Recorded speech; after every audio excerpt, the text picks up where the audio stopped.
তাহলে আমি শীতকালের রোগ সম্বন্ধে বলছিলাম। আরেকটি রোগ আছে ক্রনিক ব্রঙ্কাইটিস।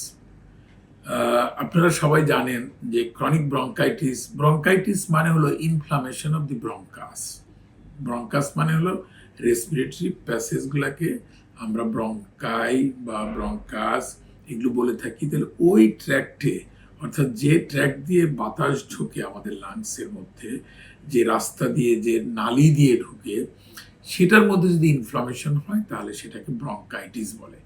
এবং এই ব্রঙ্কাইটিস এটা অ্যাকিউটও হতে পারে, ক্রনিকও হতে পারে।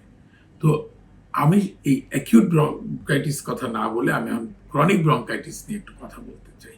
ক্রনিক ব্রঙ্কাইটিস হলো একটি রোগ, যে রোগটার আমরা ডিফাইন করি এইভাবে যে যদি কারো পরপর 2 বছর কাশি থাকে এবং সেই কাশিটা যদি 3 মাস বা তারও বেশি সময় ধরে পারসিস্ট করে, তাহলে তাকে আমরা ক্রনিক ব্রঙ্কাইটিস বলি।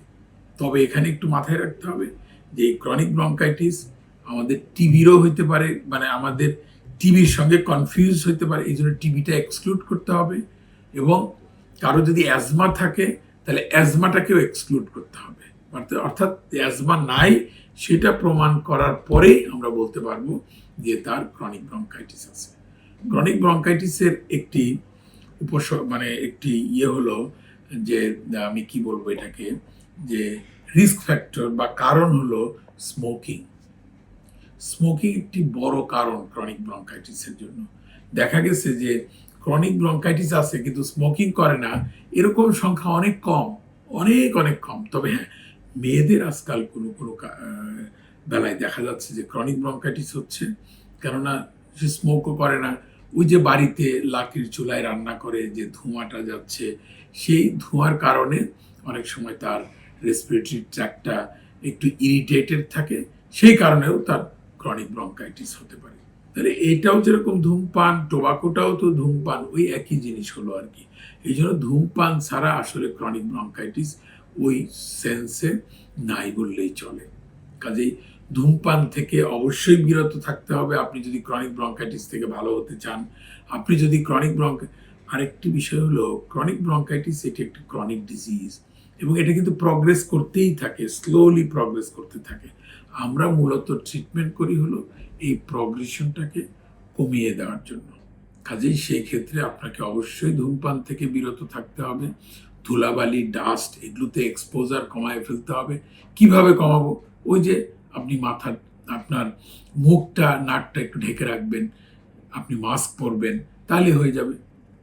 কাজেই আমাদের তো আমরা তো এখন আমাদের আবহাওয়া, অ্যাটমসফিয়ার এটা ক্লিন করতে পারবো না। ঢাকা শহর এখন মনে হয় পৃথিবীর সবচেয়ে মানে হলো একদম খারাপ একটি জায়গা, যদি আপনি বায়ুর, এখানকার আবহাওয়ার ক্লিনলিনেসের কথা চিন্তা করে থাকি। কাজেই আমাদের এখানে থাকতেই হবে, এখানেই বসবাস করতে হবে। কাজেই সেই ক্ষেত্রে আমি একটু মাস্ক পরিধান করলেই তো আমি একটু সাবধানে থাকতে পারি। কাজে মাস্ক পরুন, ধূমপান থেকে বিরত থাকুন, তাহলে আপনি ক্রনিক ব্রঙ্কাইটিসের যে খারাপ ইফেক্টটা আছে, আস্তে আস্তে আপনাকে খারাপ করে ফেলে, সেটি আস্তে আস্তে কমে যাবে। আমি একদম দূর করে ফেলতে পারবো না। আর এটির পাশাপাশি আপনার ডাক্তার আপনাকে কিছু ওষুধপত্র দিবে। কীরকম? যদি খুব সিভিয়ার অ্যাটাক হয় তাহলে ব্রঙ্কোডাইলেটর দিবে। যদি আপনার মধ্যে অনেক বেশি কিছু হয়, ইনফেকশন হয়, বেশি কিছু বলতে আমি ইনফেকশন মিন করছি, তাহলে অ্যান্টিবায়োটিক দিবে। কথায় কথায় অ্যান্টিবায়োটিক খাওয়ার আসলে প্রয়োজন নেই।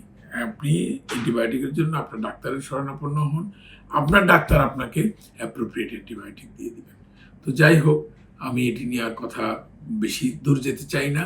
ক্রনিক ব্রঙ্কাইটিস একটি ডিজিজ, এটিও একটি নন কমিউনিকেবল ডিজিজ, এটি একটা ক্রনিক ডিজিজ, এটিও মানুষের অন্যতম মৃত্যুর কারণ। কাজেই অবশ্যই এটির থেকে বিরত থাকতে হলে ধূমপান থেকে বিরত থাকতে হবে এবং যে ডাস্ট, যে অ্যাটমসফিয়ারে যে পলিউশন আছে, সেটার থেকে আমাদের পরিত্রাণ পেতে হবে। কিভাবে পরিত্রাণ পাবো? আপনি মাস্ক ইউজ করেন, মাস্ক ইউজ করলেই দেখবেন যে আপনি এটার থেকে কিছুটা অংশ হলেও রেহাই পাবেন। যাই হোক, অনেক কথা বলে ফেললাম, আজকে এ পর্যন্তই। আসসালামু আলাইকুম, ধন্যবাদ সবাইকে।